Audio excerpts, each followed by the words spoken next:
It began in Bethlehem, a place whose name means house of bread. Yet in those days, the bread had run dry. There was a famine, silent and unforgiving. And so a man named Elimelech, his wife Naomi, and their 2 sons packed their lives in haste and left for Moab, a foreign land with foreign gods. Ruth chapter 1, verse 1 to 2. There, in Moab, they made a new life. Their sons married Moabite women, Orpah and Ruth. The years passed, but they were not kind. One loss, then another, and then another. First Elimelech, then Mahlon, then Chilion. Ruth chapter 1, verse 3 to 5. Naomi was left hollow, a wife with no husband, a mother with no sons, a foreigner with no reason to stay. In the silence of her sorrow, Naomi heard that the Lord had visited her homeland. Bethlehem had bread once again, so she decided to return, empty, heartbroken, and unsure. Her daughters-in-law began the journey with her, walking a road of dust and grief. But halfway there, Naomi stopped. "Turn back, my daughters. Why come with me? I have nothing to give you. No more sons, no future. Go home. May the Lord deal kindly with you." Ruth chapter 1, verse 8 to 9. They wept. Orpah kissed her and turned back. But Ruth clung to her. Tears streaming down dusty cheeks, Ruth whispered words that would be etched into history. "Don't urge me to leave you or turn back from you. Where you go, I will go. Where you stay, I will stay. Your people will be my people, and your God, my God." Ruth chapter 1, verse 16 to 17. And right there, on that broken road, something sacred unfolded. Lesson 1. Loyalty shines brightest in the dark. Ruth had no promises, no protection, no clear path. But love made her brave, and loyalty gave her feet the strength to keep walking. Bethlehem's hills greeted them with quiet. 2 widows, one broken, one brave. And as they walked into the town, the women whispered, "Is this Naomi?" Ruth chapter 1, verse 19.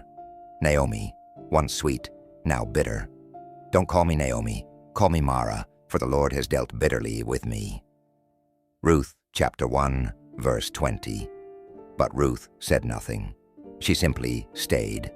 The barley harvest had begun, and Ruth, eager to provide, asked, "Let me go to the fields and glean among the ears of grain."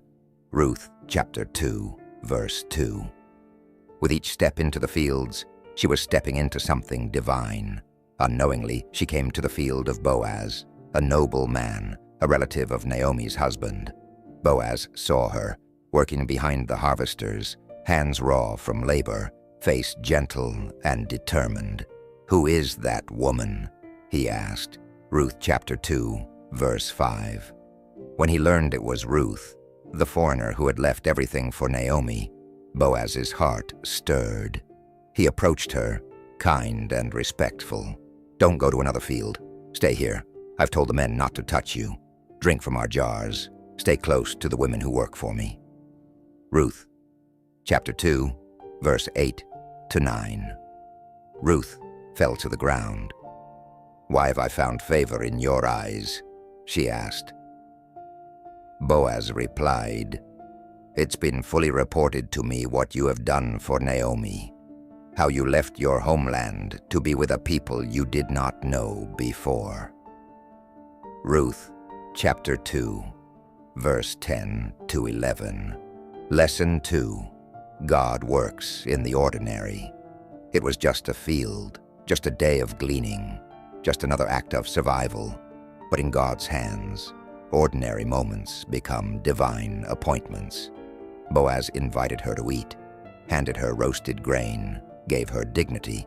And when the day ended, she returned to Naomi with arms full of barley and something else Naomi hadn't seen in a long time. Lesson 3. Kindness opens doors we cannot see. Boaz didn't owe Ruth anything, but kindness is never wasted. It softens hearts. It changes futures. Naomi's eyes lit up. "The Lord bless him. That man is our close relative, one of our guardian redeemers. Ruth, chapter 2, verse 20. And then came a quiet plan, a whisper of courage, a moment of surrender. The night air was still as Ruth approached the threshing floor. Following Naomi's instructions, she uncovered Boaz's feet and lay there, a picture of humility and hope. Ruth, chapter 3, verse 6 to 7. In the middle of the night, Boaz stirred. "Who are you?" And she answered gently, "I am your servant Ruth. Spread the corner of your garment over me, for you are a guardian redeemer." Ruth, chapter 3, verse 9. She wasn't demanding. She was asking to be redeemed, to be protected, to belong. Boaz replied with tenderness, "You have shown more kindness now than before. Do not fear. I will do for you all that you ask." Ruth, chapter 3, verse 10 to 11. But honor required waiting. There was one man closer in line. Boaz would settle it in the morning. Ruth returned to Naomi with 6 measures of barley, Boaz's silent promise that he would not rest until her matter was settled. Ruth, chapter 3, verse 15 to 18. At the town gate, under the gaze of elders, Boaz stood tall. Ruth, chapter 4, verse 1 to 2. He offered the other man the right to redeem Naomi's land. The man declined. So Boaz declared, "Today you are witnesses that I have bought from Naomi all that belonged to Elimelech, and I have also acquired Ruth the Moabite as my wife." Ruth, chapter 4, verse 9 to 10. There was no more shame, no more empty hands. Ruth was chosen, cherished, covered. Soon after, the Lord blessed their union with a child, a boy named Obed.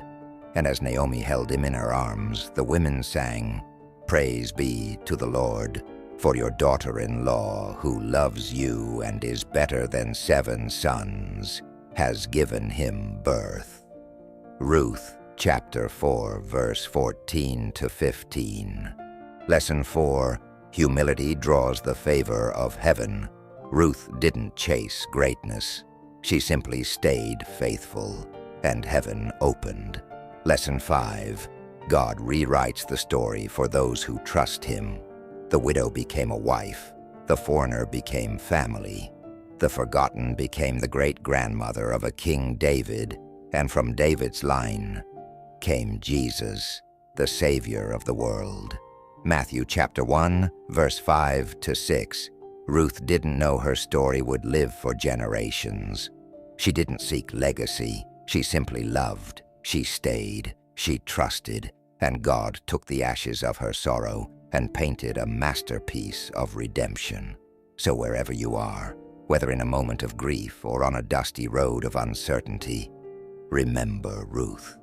When the road is hard, stay kind.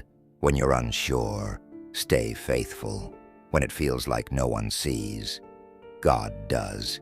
He sees, he provides, he redeems. And like Ruth, your story is not over. It's just beginning.